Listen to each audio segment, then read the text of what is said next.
Hello friends, જય શ્રી ગણેશ. બધાને સ્વાગત છે તમારું મારી ચેનલ ગુજરાતી કિચનમાં.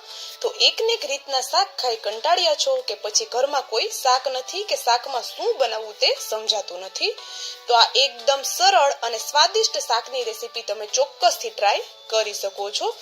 આ શાક બનાવવું ખૂબ સરળ છે અને ખૂબ ઓછા ટાઈમમાં ઢાબાના પનીર ભુરજી અને પાઉંભાજીને ટક્કર મારે ને તેવું બને છે અને ઘરના નાનાથી લઈ મોટા બધાને ખૂબ પસંદ આવે ને એવું આ શાક બને છે. તો ચાલો બનાવવાનું શરૂ કરીએ. એ પહેલા જો વિડીયો તમને પૂરો જોયા પછી થોડો પણ પસંદ આવે તો વિડીયોને એક લાઈક અને ચેનલને સબસ્ક્રાઇબ જરૂરથી કરી દેજો. તો અહીંયા આપણે આ શાક બનાવવા માટે એક વાસણમાં 1 થી 1.5 ચમચો જેટલું તેલ લીધું છે. તેલનું પ્રમાણ તમે તમારા ઘરમાં જે રીતે શાકમાં તેલ ખવાય છે એ રીતે વધારે ઓછું કરી શકો છો. અને એમાં આપણે અડધી ચમચી જેટલું બટર એડ કરેલું છે. બટરનો ટેસ્ટ આમાં ખૂબ જ સરસ આવે છે. જો તમારે એડ કરવું હોય તો એડ કરી શકો છો, બાકી તમે સ્કીપ કરી શકો છો. અને એમાં આપણે અડધી ચમચી જેટલું જીરું એડ કરી દીધું છે.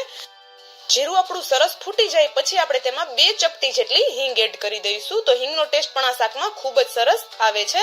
અને હવે અહીંયા મેં 2 મોટી સાઈઝની ડુંગળીને આવી રીતે ચોપરમાં એકદમ ઝીણું ઝીણું ચોપ કરી લીધી છે.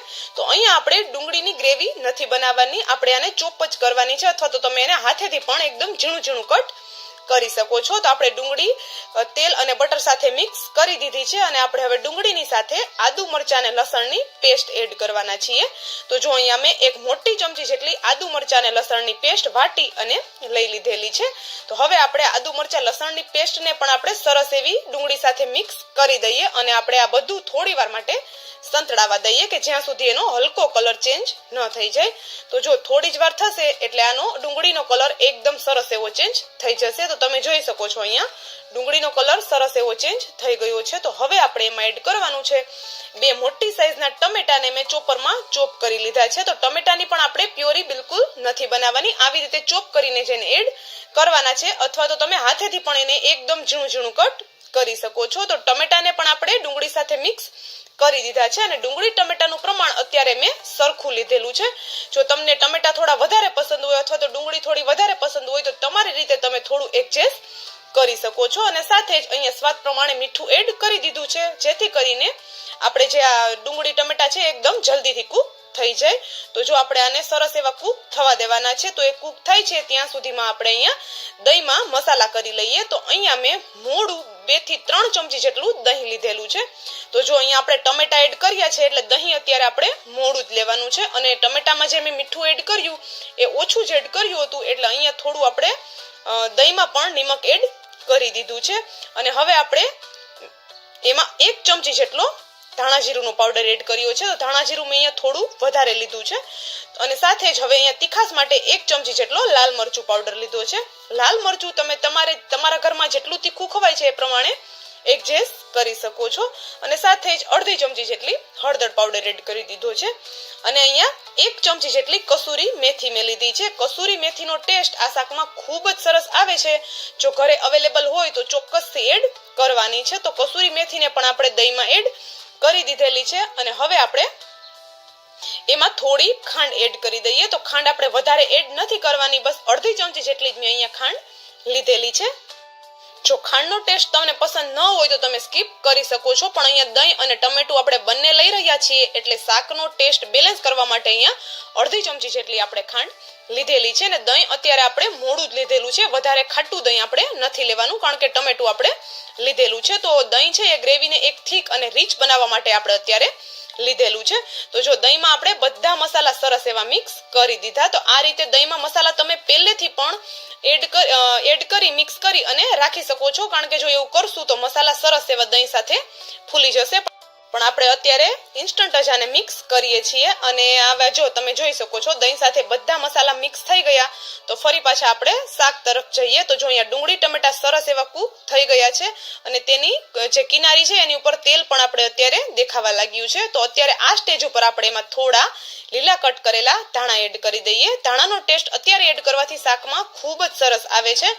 એકવાર ચોક્કસથી એડ કરીને જોજો. અને સાથે જ હવે આપણે જે પેસ્ટ બનાવીને રાખી છે દહીંવાળી એ એડ કરી દીધી છે. તો દહીંવાળી પેસ્ટ એડ કરતી વખતે ગેસની ફ્લેમ આપણે સ્લો કરી દીધી હતી અને દહીં એડ કરી અને તરત જ આપણે એને એકદમ સરસ એવું મિક્સ કરી લેવાનું છે, જેથી કરીને દહીં આપણું ફાટે નહીં. આમ તો દહીં નહીં ફાટે કારણ કે આપણે એમાં મસાલા કરેલા છે એટલે દહીં ફાટવાની ઓછી બીક રહે છે.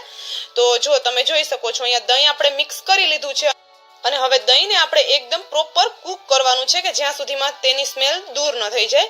તો જો અહીંયા તમે જોઈ શકો છો થોડી જ વાર થઈ એટલે દહીંની ઉપર આપણી જે શાક છે એની ઉપર સરસ એવું તેલ આવી ગયું છે. એનો મતલબ છે કે આપણે અહીંયા દહીં અને ગ્રેવી બંને સરસ એવા પાકી ગયા છે.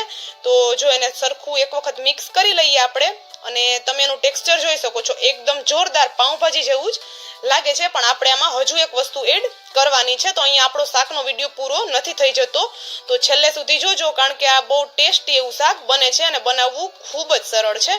તો જો અહીંયા આપણું સરસ એવી ગ્રેવી થઈ ગઈ છે, દહીં પણ પ્રોપર કૂક થઈ ગયું છે. તો હવે આપણે એમાં એડ કરવાનું છે પાણી.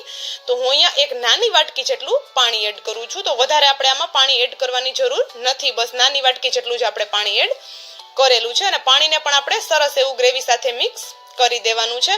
તો જો હવે આપણે આ પાણીને ઉકળવા દેવાનું છે. તો પાણી ઉકળે છે ત્યાં સુધીમાં આપણે અહીંયા એક બીજી પ્રોસેસ કરવાની છે કરી લઈએ. તો અહીંયા મેં એક નાની વાટકી જેટલા જે આપણા ફાફડી ગાંઠિયા આવતા હોય છે ને બજારે એ લીધા છે. તો જો આ ગાંઠિયા ન હોય તમારી ઘરે અવેલેબલ તો તમે આની જગ્યાએ સેવનો ઉપયોગ પણ કરી શકો છો. પણ જો ગાંઠિયા એડ કરશું તો શાકનો દેખાવ ખૂબ જ સરસ આવશે.